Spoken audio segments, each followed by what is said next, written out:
अस्सलाम वालेकुम प्यार साथियों, मेरा नाम है मोहम्मद रोहान तनवीर। आज का मेरा मौजू है वसाइल और उनकी इकसाम।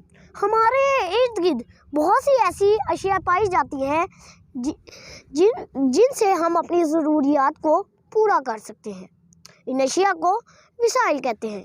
वसाइल की 3 इकसाम हैं: कुदरती वसाइल, इंसानी वसाइल, सरमाया के वसाइल। अब कुदरती वसाइल वो हैं कुछ अशिया जो कुदरती तौर पे अल्लाह ताला की तैयार करदा चीज़ें हैं, उन्हें हम कुदरती वसाइल कहते हैं। तो अब मैं आपको बताऊंगा कि क्या है। दरख्त से हमें फ़ायदा मिलता है, हम लकड़ियाँ लेते हैं, उससे चीज़ें बनाते हैं और उससे हमें फल सब्जियाँ भी लेते हैं। और अब जानवर से हम गोश्त भी लेते हैं, दूध भी लेते हैं, मक्खन भी लेते हैं। अब मैं आपको बताऊंगा इंसानी वसाइल जो इंसान की तैयार करदा चीज़ें हैं, जिनसे इंसान दौलत कमाते हैं। अब मैं आपको वो बताऊंगा चीज़ें।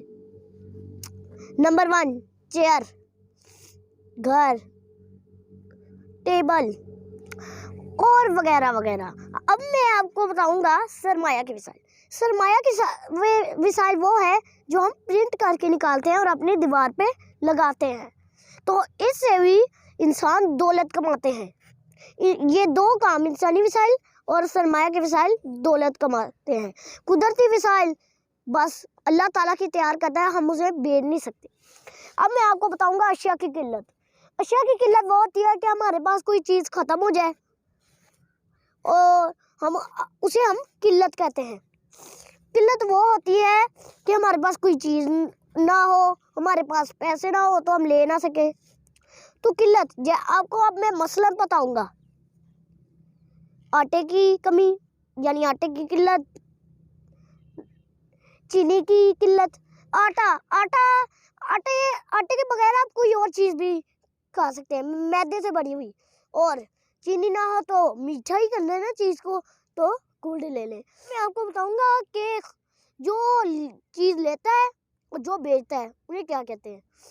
खरीदार हम कहते हैं जो चीज़ लेता है, और फरोख्त करनंदा कहते हैं जो बेचता है। तो जैसे मैं गया हूँगा बाज़ार कोई चीज़ लेने, फल सब्जी, तो मैं हूँगा खरीदार, और वो जो बेच रहा होगा वो होगा फरोख्त करनंदा। और मैं उम्मीद करता हूँ कि आपको मेरा इस टॉपिक पे आपको काफ़ी इंटरेस्टिंग लगा होगा। लेकिन मैं आपको बहुत बहुत दिल से कह रहा हूँ कि आप मेरी प्लीज़ वीडियो सब्सक्राइब करें, लाइक करें, शेयर करें। Thank you.